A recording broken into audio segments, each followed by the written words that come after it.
tour of the miniature artwork gallery task.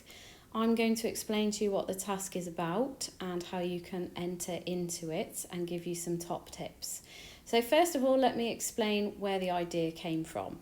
During some online research of my own, I came across, quite by accident, an article about an artist who created a miniature artwork gallery for her guinea pig during the social isolation of 2020 as a way to kind of pass the time. She modelled this gallery on a famous gallery in the USA, which houses a lot of these famous artworks that you can see in the images. You may or may not recognise.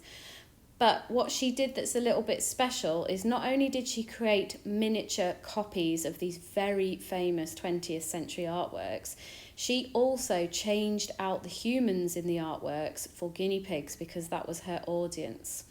So what she achieved is a small gallery you can see set up somewhere in her home, looks like a hallway, and she's made her miniature artworks at eye level for her audience, which is a guinea pig, and she's even gone to the trouble of putting a little gallery label next to each famous artwork with the information about the artwork, such as the title and the artist who it was developed by.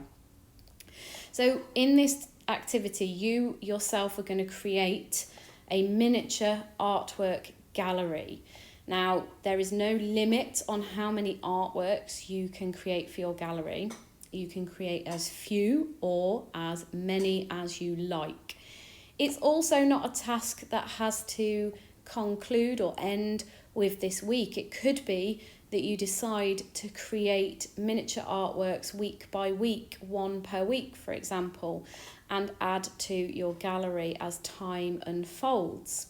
There's many ways that you can approach this task, but really all that's going to take is a few bits of equipment like paper and colouring materials and an imagination, and that is all. So what I would like to do is introduce you to an artist and an artwork which is very accessible. Some of you might be interested in recreating this artwork, so let's show you. René Magritte, he is a famous, or was a famous, surrealist artist. And this artwork here of a pipe, a wooden pipe, caused a lot of controversy in the 20th century because the image quite clearly displays a wooden pipe, yet the French text underneath says this is not a pipe. So you've got an image of a wooden pipe and then text underneath it saying this is not a pipe.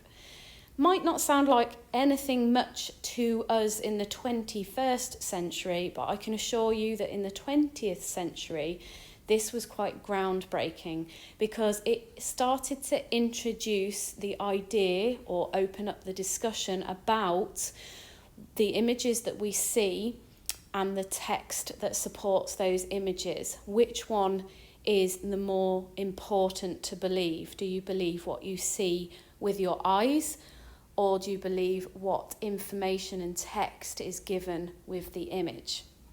So how this was used in the miniature artwork gallery is the artist made a picture of a carrot, because guinea pigs like carrots, and underneath the text in French says this is not a carrot.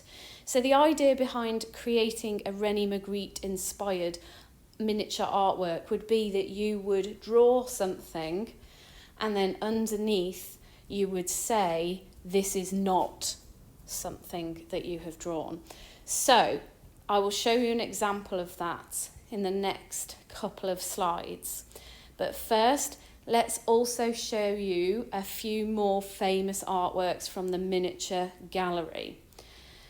Here are 4 famous artworks which I would like to think you would recognise at least one of those, and that first one that springs to mind is the teddy bear one here, which is the Mona Lisa. If you would like to recreate one of these famous artworks, please do feel free. You don't have to recreate a famous artwork, but if you do, there are at least 5 different artworks in this presentation that you could use. Next is, how are you going to create your artwork? Well, You can use any materials that you have at home. You can use paints, pencils, markers, recycling. It can be anything that you have access to. If you would like to do a René Magritte inspired artwork and have a printer at home, then you can print this template with the gold frame around it from Power School Learning.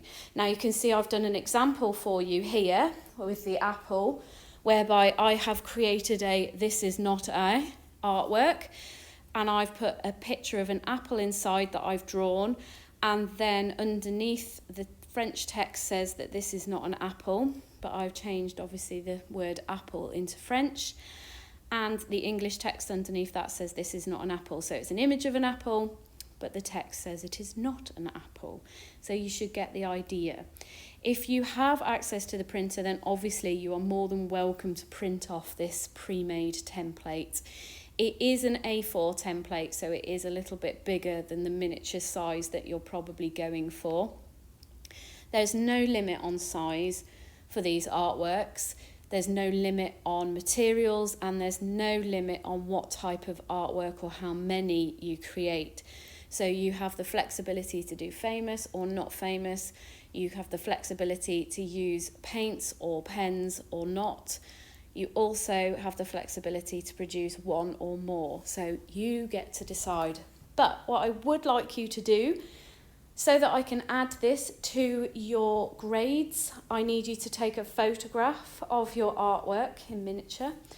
And if you set it up in a gallery space, like a doll's house or a section in your room, with your toys around or your pet around as an audience, I would really encourage that you take a photograph of that as well and upload it to Seesaw. And don't forget to tag the visual arts folder.